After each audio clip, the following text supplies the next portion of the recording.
amazing people. My name is Kylie King, and I am an award-winning hypnotherapist, past life regressionist, #1 best-selling author, and a small business advocate. And I want to welcome you to my channel, The Phoenix Unleashed. I'm so glad to have you here. With this, we will talk about all things hypnotherapy, past lives, mindset, and then just for fun, we'll bring in some special guest speakers to share their experiences. Thank you for tuning in and have an amazing day.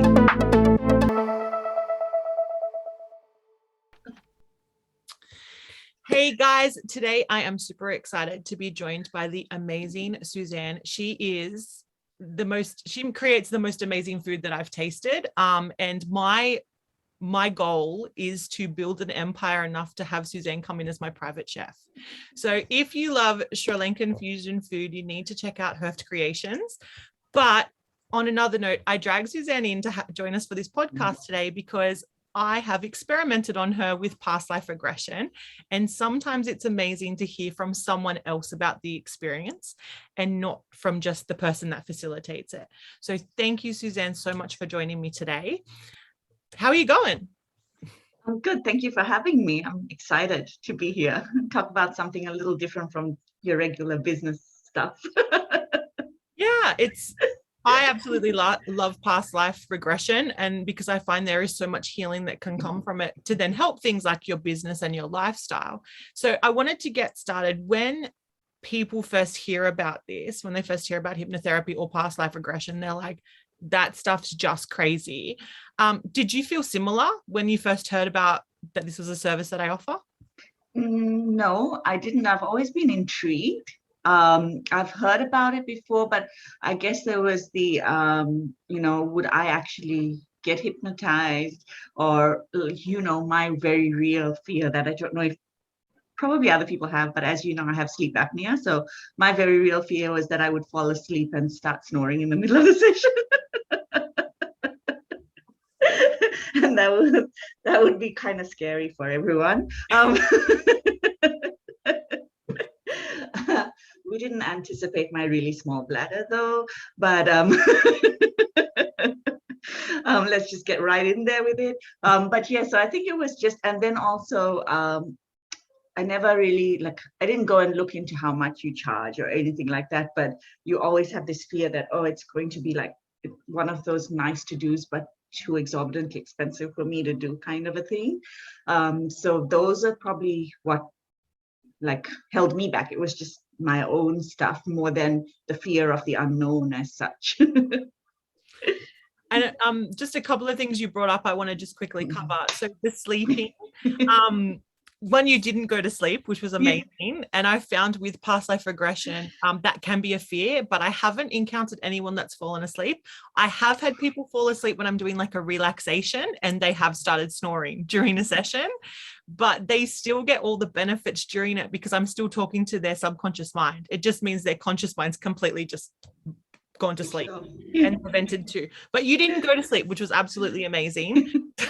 The other thing I want to mention is your small bladder. So this is another, you brought up 3 really good things. So the one is the small bladder. Now people sometimes wonder what will happen if you do have to go.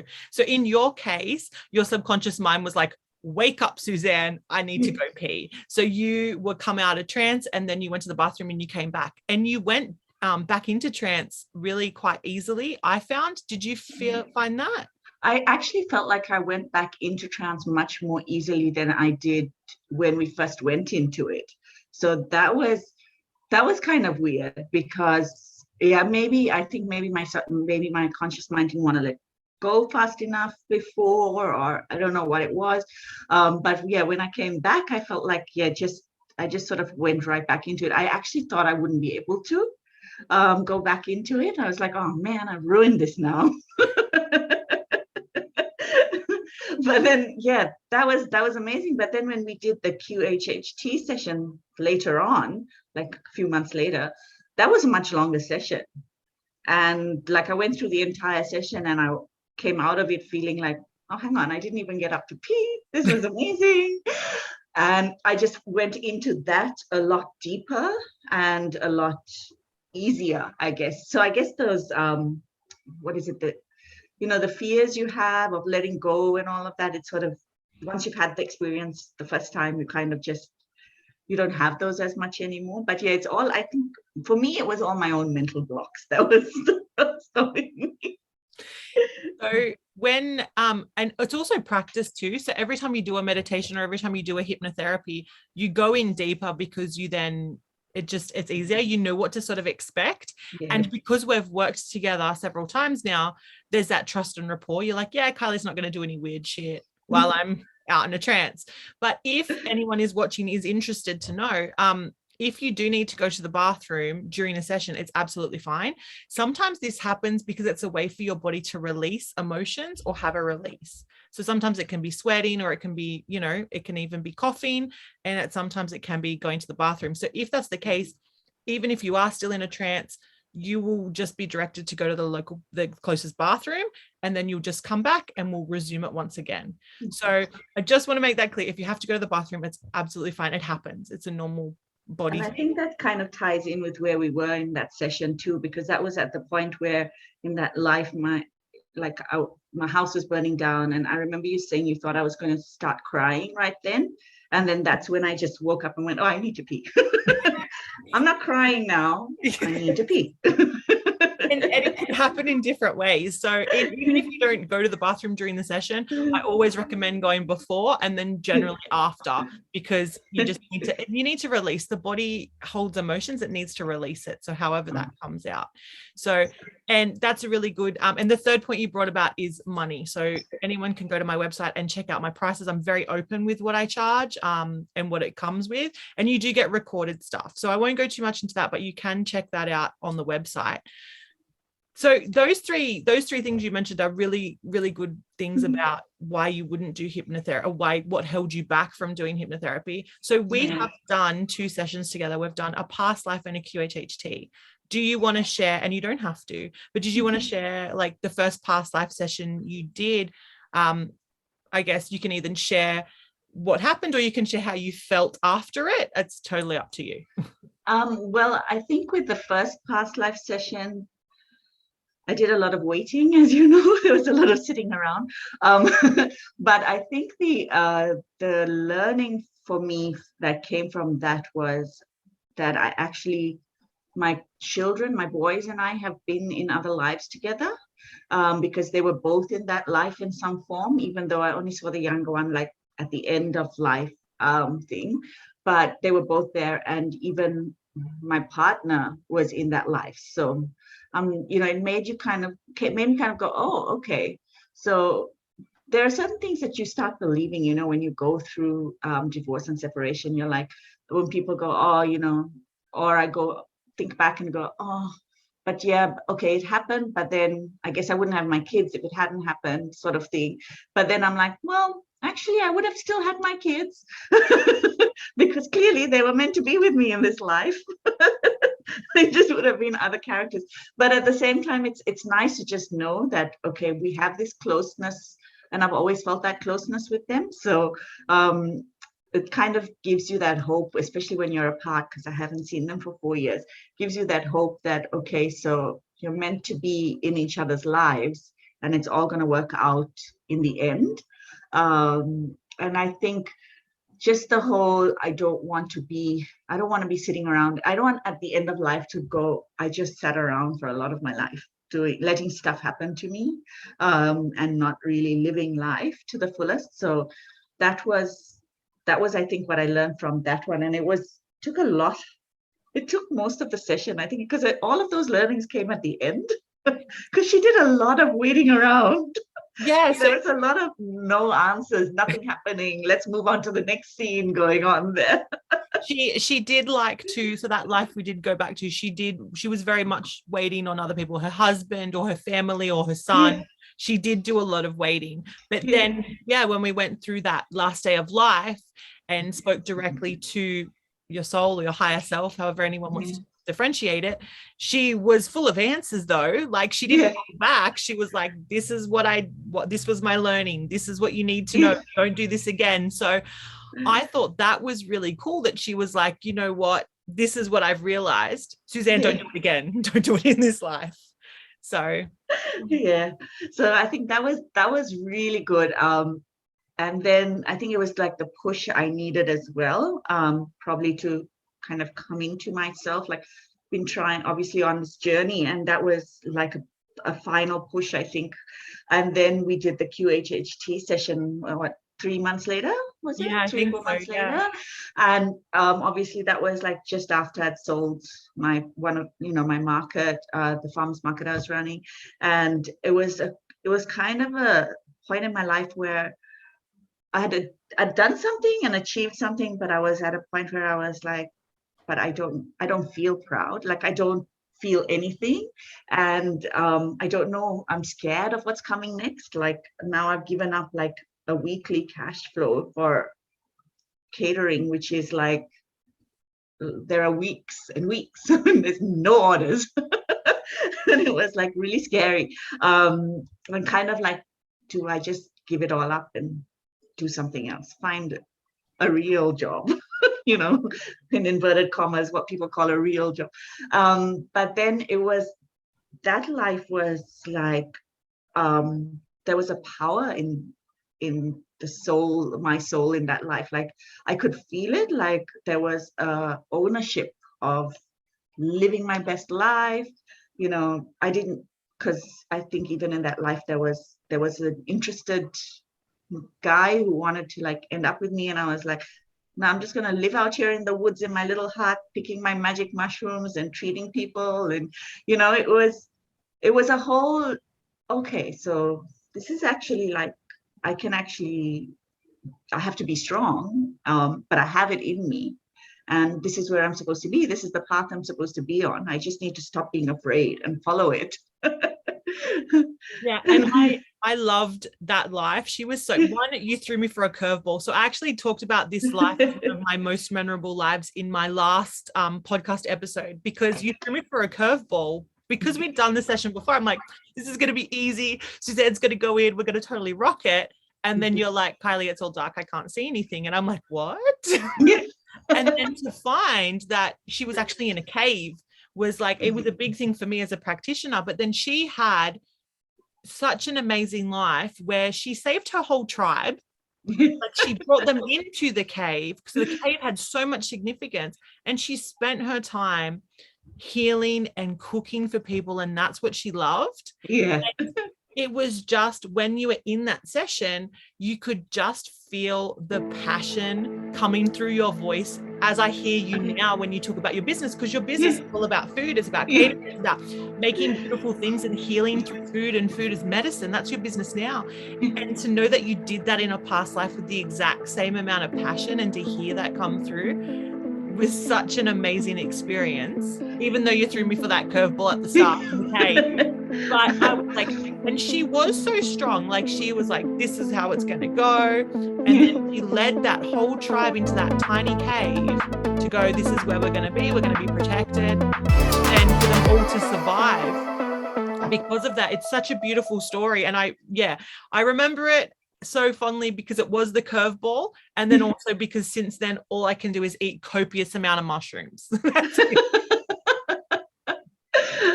Well, yeah, I mean, I've always loved mushrooms, but ever since then I was like, I've had this craving as well. Like I'm like, even now I've got 3 different types of mushrooms in my fridge, because I just go into the shop and I'm like, you don't have enough mushrooms at home. No, you've got 2 packs already of 2 different kinds. Yes, same here. I'm like, there has been no mushrooms. Like I think I've had mushrooms for breakfast like so often. And when I looked it up, I was like, these are really good. Yeah. They're really beneficial for you. So eat a lot of mushrooms if you have the craving to eat mushrooms. And I've always been told if you crave something, it's generally because your body requires something from it. But she used that cave to find that specific mushroom that helped. That was like the game changer for her and her tribe, which was so beautiful.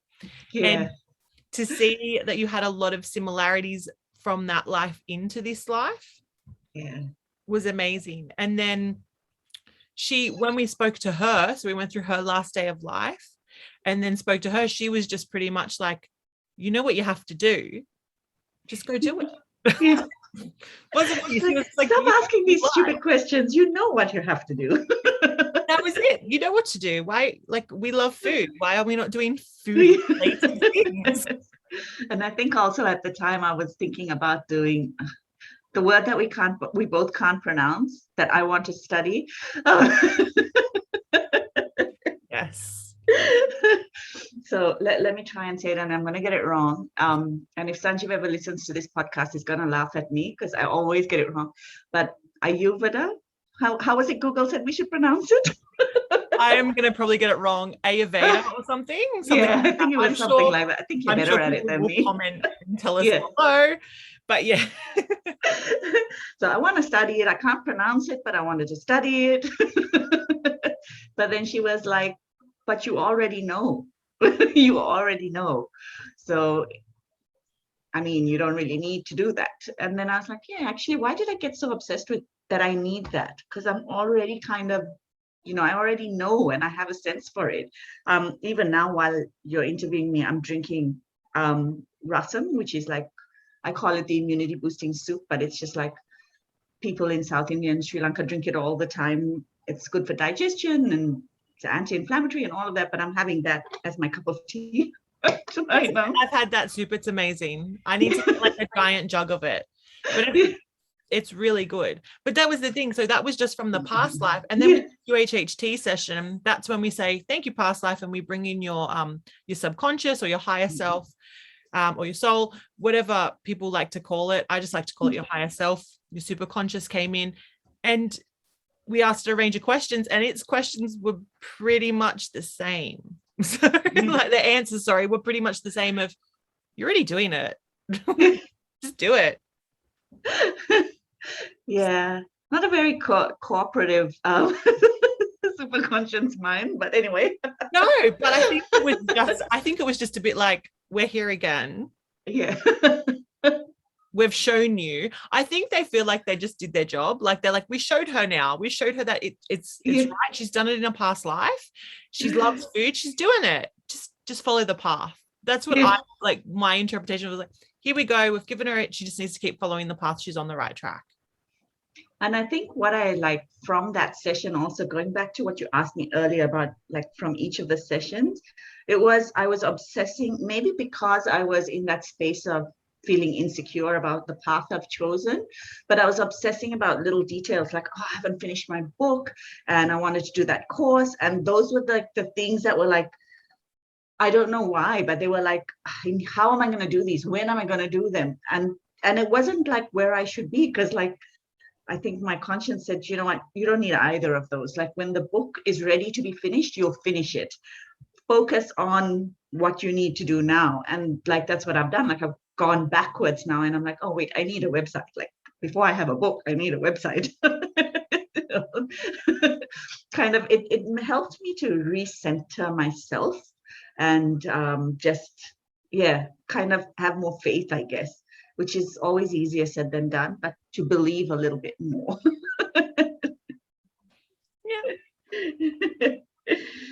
And I think, it's like too much noise. And I find as a business owner too, there's so much noise out there, like what you need to do next for your business and what to bring in more clients. And there's so much noise that we just don't really come back to, well, what feels good for us and what's working at the moment and what is helping with flow, because we're just so distracted by the noise. And I think, and a lot of other sessions similar to you, where the super conscious comes in and the higher self comes in and they're like, just cut the noise. There's no should in business. You shouldn't have to do this or do this. Just flow and we'll send you the clients. And it's like, that sounds great. But when my bank balance is like zero, guys, like, and they're like, you're fine. It's going to happen. And you know what? Just patience. Patience. Who has patience? But I've noticed too in myself where I'm like, oh, bank balance is looking a bit empty, guys. Like, should I be doing another course or should I be doing a book? And it's like, oh no, I'll just sit and, it doesn't feel right. It's not working. I'm hitting too many barricades. Let's just go back with flow. And then generally something will happen. A client will come through the door or an opportunity to speak will come through or something else will happen. And, the book and the other projects you may do, like a course or whatever's coming, it generally comes in the time it needs to. It's just, I think we listen to the noise, and then we've been trained to have that instant gratification. Like everything has to happen now. Why isn't it happening now? Which also sucks for a small business because of what clients and customers expect. Like you're a caterer and you need days to prepare. I'm sure you get messages like, I want a platter tomorrow. I'm like, no. I think the reason is also that with small businesses, and I said this recently as well, a lot of times people's expectations of small businesses is so high. They will expect to send you a message at 2 a.m. and you to respond by 3 a.m. And then they'll be all bent out of shape if you don't.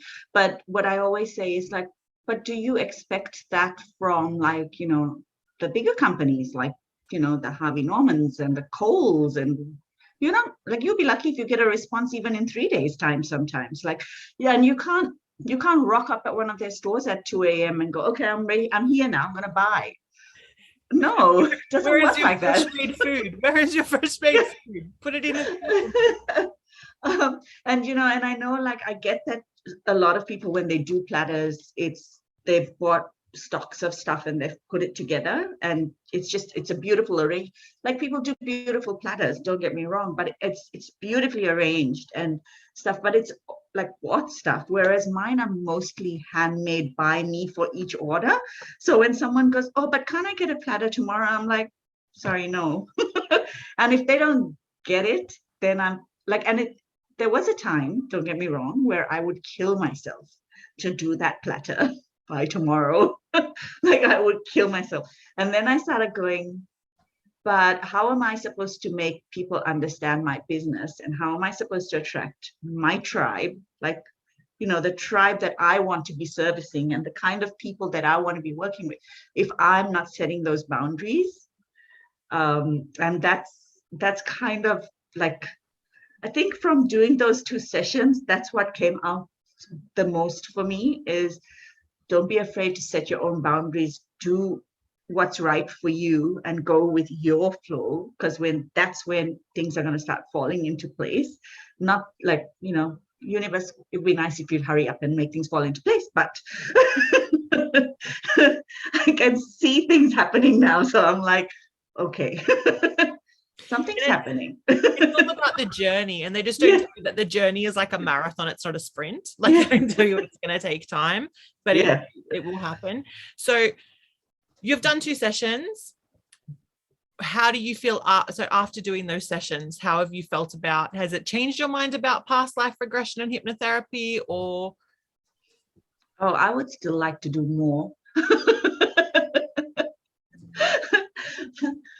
I'm still convinced that we've missed one, like where I was at, one of those Celtics, whatever, but let's not go there. But anyway, yeah. There's so many things that I understand now that I'm like, okay, now I'm so curious now. And every time I see you go, oh, I've added another tool to my belt, I'm like, please don't do that. Because now I just feel like I need to stop everything I'm doing to try this out. Don't do that. I'm not adding any more tools. I've got enough tools to my belt now. And I'm just like, and then I watch your channel, obviously, your YouTube channel. I'm behind on a few episodes, but I do watch it, and I'm like, I need to stop watching because I feel like I need another session now. That's good to know. I'm going to keep pumping out content. Sometimes when you start something and you put it out there and like no one's watching or no one's subscribing, and you're a bit like, and meanwhile, people that are watching this on YouTube, if you'd like to keep up to date, hit the subscribe below. But you put out a lot of content, and when you don't hear anything, you're like, are people actually watching, or am I just talking to myself? So that's good to know. That's good to know. I get the notification as well, because I've subscribed from both my personal and my company, like Herb Creations YouTube channel, which isn't really a channel yet, but from both, so that when I forget to switch back and forth, I'll at least still get the notifications. And there's only a few people I've done that with, so special. Thank you. The others are just like, I think there's only about another two people that I follow that I've done that with, only because I watch their stuff quite often, and I'm just like, why haven't I heard from this person for a while? So if you had advice, or if someone's watching this and they're like, oh, I still don't know if I'd want to do a past life session, what would you say to them? I would say absolutely do it. It's after, I mean, even if you only do the hypnotherapy past life regression and not the QHHT, it's the whole thing of when you come out of it. Although for me, I would say I would probably do the QHHT again. Yeah. They're very different. So the QHHT goes for such a long time because you really get in depth and then you're bringing your higher self. Whereas the past life regression, it's like a good sort of like, I guess I would call it like a beginner sort of thing. Yeah. Like you're beginning to like trust the session, go into it, then you're just exploring your past life. Whereas the QHHT, I would say, is more like advanced stuff. Like we're going, okay, we know what we're looking for this, and we want all of our questions answered. So no, I understand why you'd prefer more like the past life regression on steroids. But I wouldn't like discount the past life regression session, because after that session, I had some, like, I don't know if I think I did tell you this, but I had some weird experiences where I started seeing like almost like spirits from the corner of my eye, like there'd be people around, which sounds really, really loony, I know that. But I felt like they were there for a reason, and it was that feeling of, and it wasn't a feeling of being stalked. It wasn't creepy at all. It wasn't scary. For me, I took it to mean that, okay, it was me being watched over to make sure that I've actually learned something from that session. And that and also while I went through that, like I said to you, like I went through that kind of, it wasn't like I wouldn't say turmoil, that might be a little too much, but it was almost an inner turmoil of, oh, all this time I thought, okay, like this happened and I have the kids, so like, I wouldn't have the kids if not for this. But then now I realize, oh, I would have had them anyway, like we were meant to be in the same life, so I could have avoided all that pain. But there was that. When we did that session though, and we asked, you needed to go through that because you did have karma attached to your ex-husband, but now it's gone and we're done with him and we've no contracts left in place. That's gone. You never have to see him in a future life unless you choose to do something on the spirit plane. Really weird. But for now you don't. But I mean, it was not, I think also that the realization that life was so important was to get rid of that karma, but also to realize that my fiance now was in that life, and he was, which he very much is now. I think he tries to let me, like I know he tries to let me have that freedom and whatever, but I also know he's always there to protect, and that's kind of what he did in that life too. Like he was very much that, spirited me away to his village for some, like we figured out later it was some sort of protection, something, right? And I think that was, but you have to go through that phase but it was good because it makes you sit down and think. For me, cook and think, but not really sit down and think, but just makes you think. And like, yes, you will go through that feeling of, oh, but maybe I could have avoided this, but it actually is there to show you, okay, all of these things are happening the way they are for a reason. But so I would, yes, so for me, like the past life regression one was very much about what came after, the feelings, the sorting out stuff. Like I think the finally dealing with remnants of things that were there that I had probably not even realized were still there, which was very enlightening for me. It was amazing. But then with the QHHT, it was like all of the answers were right there at the end of, like by the end of the session, I had all the answers that I wanted. And it was like, wow, now just get up and go and do this shit. And I just want to mention briefly with when we start exploring this, so like you mentioned at the past life session, there's some things afterwards. When you start to do things like trance and play with the subconscious mind or the unconscious mind, you sort of like jizz everything, like not jizz, but you stir everything up in there. So some people will see things, or some people will have some crazy dreams after, or just not crazy, but different type of dreams, because you've opened the door, and the door is generally open for up to 3 days to a week after. So you may, you had visions where you saw people there, some dreams, or you'll just have random things that pop up and you'll be like, oh, that's a bit random. So that will happen because we've gone in there and we've started, going, hey guys, we're really interested, unconscious mind, what you have to say. So your unconscious mind will be like, yes, let's take this opportunity, boom, like, and just throw it all at you. So, but no, I think thank you so much for coming on. Is there for having me. Any like last messages or anything you would say before we close off this? I think the one other thing that I was told by another friend who had done one hypnotherapy regression, past life regression for me, said, oh, she didn't remember anything from her session. But I think it's different for everyone, because I remembered almost everything from both my sessions. And then they kept coming back to me, especially after the past life regression. I kept like things were coming back to me over the next few weeks, which I think was helping me process everything. But also I loved that you gave me the record. I haven't listened to either one of my recordings, I'll be perfectly honest, only because I've remembered. And I think that's why I didn't listen to them. And also because you gave me such a great rundown at the end of both sessions, that I was just like, I don't really need to listen to that anymore, because basically it was just like it was the way that you conducted it and the way you did it, and just that I haven't felt like I needed. But like for people who are afraid that, oh, I won't remember a thing, sometimes you do, and it does come back to you. Like that was my experience. So if anyone's held back by, I might not remember it, so why would I want to do it? Like, do I just trust that Kylie's going to tell me everything that happened? Yes, trust that she will, because she did do that for me. And I did remember quite a lot of it. And I think it's just a different experience for everybody, but you have the recording as well. So that's amazing. And yeah, that's true. Some people will remember absolutely nothing. They'll remember bits. Some people will wake up and remember everything, but then they'll start to lose it after a couple of days. So that's why, I like to do a debrief at the end of the session, just to go, hey, this is where we went. It also gives me opportunity to make sure you're out of trance, so you're not doing anything a bit crazy in trance. But then you have a debrief, and then I do send you a recording. So that's 100% up to you. I have clients that don't listen to it. I have clients that listen to it once, and then I have clients that listen to it like every day, because it's the healing of what the subconscious mind, or what you have to tell yourself.